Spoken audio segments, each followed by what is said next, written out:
Good evening, ladies and gentlemen. Welcome to the June the 1st special called hearing in regards to the budget for 2022. The time is now 5 o'clock and we officially call this meeting to order. The purpose of our business tonight is to entertain public comments, both in person and by email, concerning the 2022 budget that was presented at our last meeting. This time I'll call on Attorney McNeil to let him know if we received any comments from the general public in regards to the budget. Thank you, Mr. Mayor.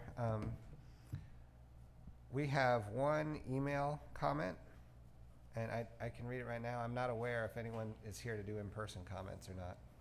Yes, sir, you may go ahead. Okay. So we received one email comment. This comes from Andrea Cook, and Ms. Cook writes, "Good evening. I want to thank all who were involved with the effort to increase funding to assist with the effort to increase mental health access by fully funding the mental health agencies in our city. Georgia is number 51 in access to mental health care, and I'm so proud to know that Macon is making a concerted effort to enhance our neighbors' access to mental health care. There is no health without mental health. Thank you. Andrea Cook, BSW, MFT, PhD candidate."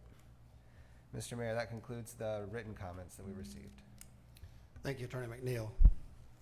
At this time, I'll ask if anyone in the audience today that is here in person would like to address the Board of Commissioners and Mayor in regards to the 2022 budget.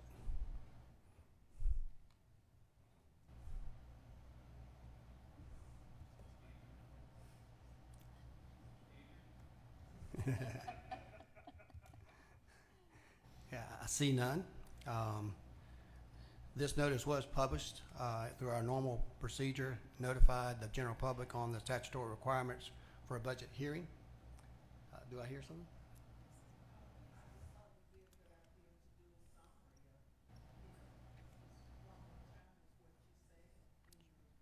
Message.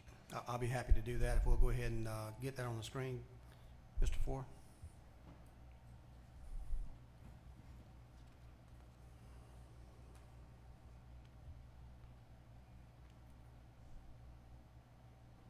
Thank you, and I'll go back through some of this information as requested by Commissioner Lucas. First of all, we want to let you know that the Bibb County will not be requesting a tax increase as far as the mayor's presented budget this year. The budget will, in millage rate, will remain the same. Our strategic focus areas, as we discussed before: diversity, equity, inclusion, public safety, economic development, education and workforce development, and recreation and tourism. We have mentioned several of our initiatives that we had throughout this year already, that we have participation amongst all the commissioners and support from the commissioners and the public. One of those first initiatives that we had was the Clean Streets Matters initiative, where we picked up over 2 million pounds of trash, including 99 neighborhood cleanups to start out our process. Other initiatives we had is the Brookdale Warming Center, that we called it in the winter time, where we engaged designated departments, agencies, and churches and organizations to come together, at this time serving over 500 people, of which we've been able to verify that 40 have moved out into permanent housing, and many have returned to their families outside of the state of Georgia, as well as receiving ID cards and jobs. Just recently, I'm pleased to announce that we've been able to successfully complete our 30 and 30 bike project by demolishing over 30 houses in 30 days. I think we took down number 35 today, this morning on Pebble Street, and we already announced 50 plus being prepared for demolition in this next round, and we'll actually have a press conference scheduled for tomorrow morning at 9 o'clock to announce the results of that, to show you the before and after pictures of the demolitions, as well as to let you know the new data-driven area that we're focusing on next. As always, we discussed this year, public safety has been one of our top priorities. As you may recall, this commission voted for the pay scale increase in 2020. This new commission and mayor has conceptually agreed before a final vote to fully fund the pay scale implementation for this year as well as upcoming years. We also allocated up to $3 million for the sheriff for some issues they had at the jail, as well as a new fire training facility. You heard from a young lady that spoke just a moment ago through a comment on Macon Mental Health Matters, as well as other mental health issues that we have in Macon-Bibb County. This budget fully funds all the requests that we have for the mental health agencies, including our local Board of Health, including River Edge, and of course we have the Mental Health Matters program that we use the CARES Act money that would fund throughout 7 neighborhoods in Macon-Bibb County. Small business has always been a vital part of economic development in Macon, and since that time, under the leadership of Sharice Stevens, we're pleased to announce that we've registered 36 small businesses for technical assistance and updates on open solicitations, including the first small business incubator at Emerson River Park. Economic workforce development education is something that's not new to Macon-Bibb County, but we continue to work with our partners, including the Industrial Authority as well as the Chamber of Commerce.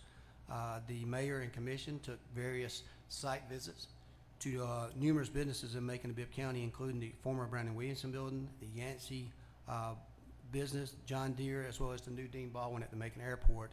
And most of the needs concerned around workforce development. So it gave us a firsthand look at some needs of our business partners, and this budget will address that. In regards to the 2022 budget, we will continue to fully fund the pay scale, develop phase 2 of the pay scale to include a pay increase, and fully fund the OPEB retirement benefits for all of our retirees. On top of that, my budget proposal calls for a $1 million dedicated funding for beautification projects, cleaning streets, cutting right-of-way grass, and maintaining interstate gateways, as well as an increased funding for the Keep Macon-Bibb Beautiful for $20,000 for completing this initiative. In regards to economic workforce development, what we heard from the community as well as our commissioners during those site visits is we need to make sure we provide enough funding to attract the good businesses, but also to help us with existing businesses. So this proposal that we have today is a $1 million additional funding for our Industrial Authority and our Urban Development Authority for both workforce development and economic development. It's no secret that many of our commissioners, as well as myself, have heard over the last several years that blight continues to be an issue in Macon-Bibb County. And because of that, we set up a separate code enforcement the directorship here in Macon-Bibb County. This budget includes an additional $500,000 for funding for code enforcement, but it also requests that half of that money be used for contractual services to alleviate the needs of these neighborhoods for those that cannot afford it, and the other half will be used for hiring new experienced code enforcement officers. Pedestrian safety is another top area, and unfortunately recently we had another fatality here in Macon-Bibb County. We continue to struggle with that issue, and it's something that we have decided as a commission and a board to put some money there. Therefore, this budget puts an initial $100,000 in funding for traffic calming devices, speed bumps, signings, and more.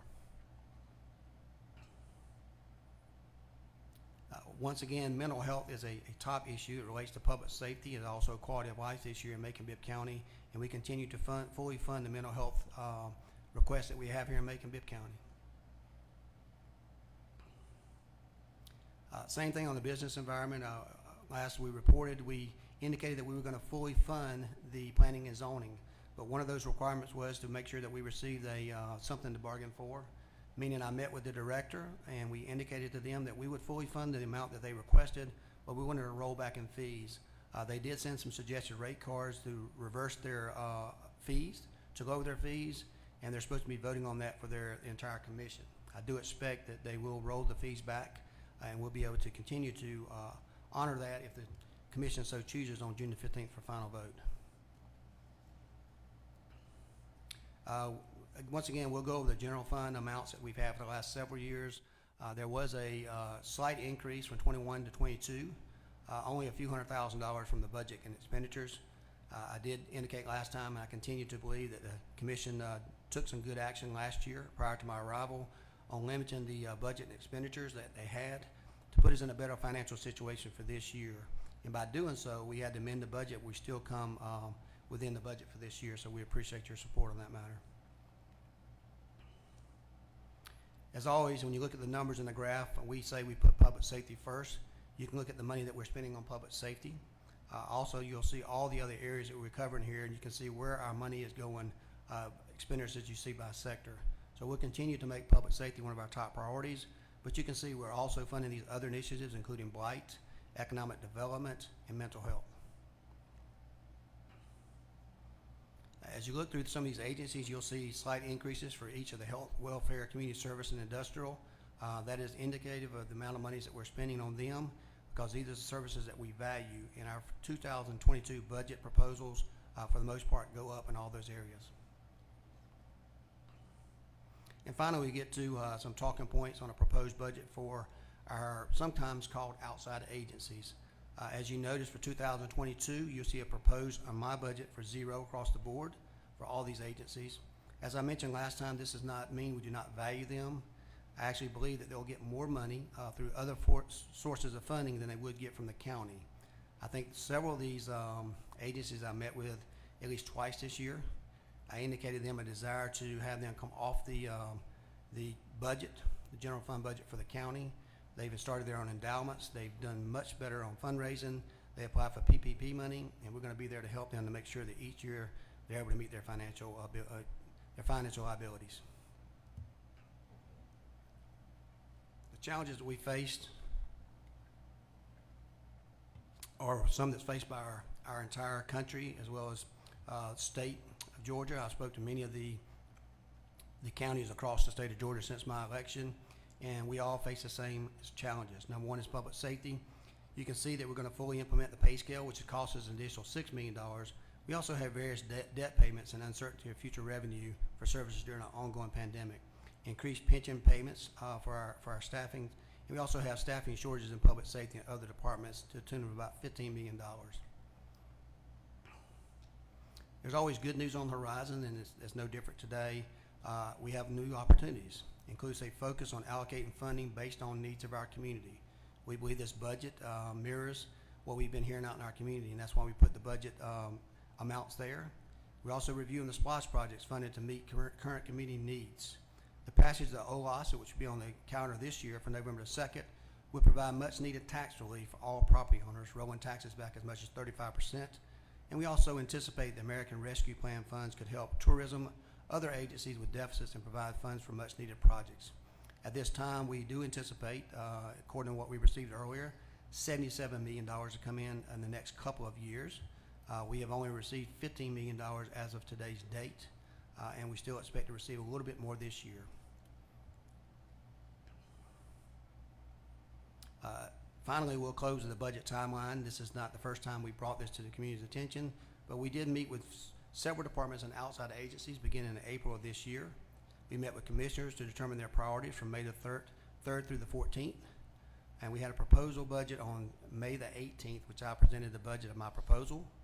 On May the 19th, we ran in the Macon Telegraph and News a copy of the proposed budget and posted it online for everyone to see. Last week, we had a committee of the whole meeting where several questions were asked and answered and information gathered for the commissioners. And today is June the 1st, we're having our public hearing. We have heard from some in the community today by email, and we're presenting the budget today. On June the 8th, we'll have another committee of the whole meeting where commissioners can ask for any questions or other information they need prior to a final vote on June the 15th at 6 o'clock. And Commissioner Lucas, that completes my review of the entire budget. Thank you. So I do not see anyone else walk in today for our public hearing. We do appreciate everyone's response and due diligence on being here today. We have another meeting tonight, but as far as this budget meeting is concerned, we're going to be adjourned and we'll reconvene at 6 o'clock for our regular scheduled meeting. Thank you.